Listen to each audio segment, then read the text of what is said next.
বাঙালিদের শ্রেষ্ঠ পুজো দুর্গাপুজো আসছে। এই পুজোকে ঘিরে বাঙালিদের মনে উৎসাহ, আনন্দ, উচ্ছ্বাসের সীমা থাকে না। তাই পুজোর আগে সমস্ত অঞ্চলের বন জঙ্গল ড্রেনগুলি সাফাই অভিযান চালানো হচ্ছে। তেমনি হুগলি জেলার আরামবাগ ব্লকের তিরোল অঞ্চলের অন্তর্গত নৈশরায়ে ড্রেন পরিষ্কারের কাজ চলছে।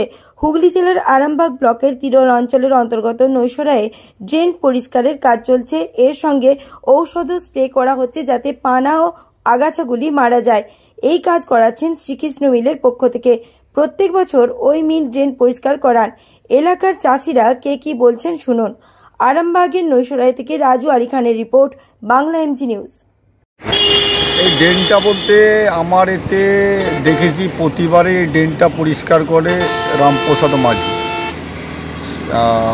রামপ্রসাদ মাঝি করে বা তাদের লোকজন নিয়ে এইগুলো করে। বাকি যে মিলার আছে তারাও কখন যে কিভাবে করে আমাদের চোখে পড়েনি।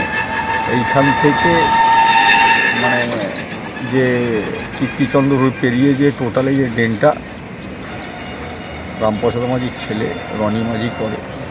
আর শ্রীকৃষ্ণ রাইস মিল যে মালিক, সে প্রতিবারেই যে যেমন চাষিদের না কোনো ক্ষতি, তার জন্যই ড্রেনটা পরিষ্কার করে বা প্রতিবারেই করে। আপনার নাম? আমার নাম হচ্ছে আব্দুল সেলিম খান, বাড়ি কীর্তিচন্দ্রপুর।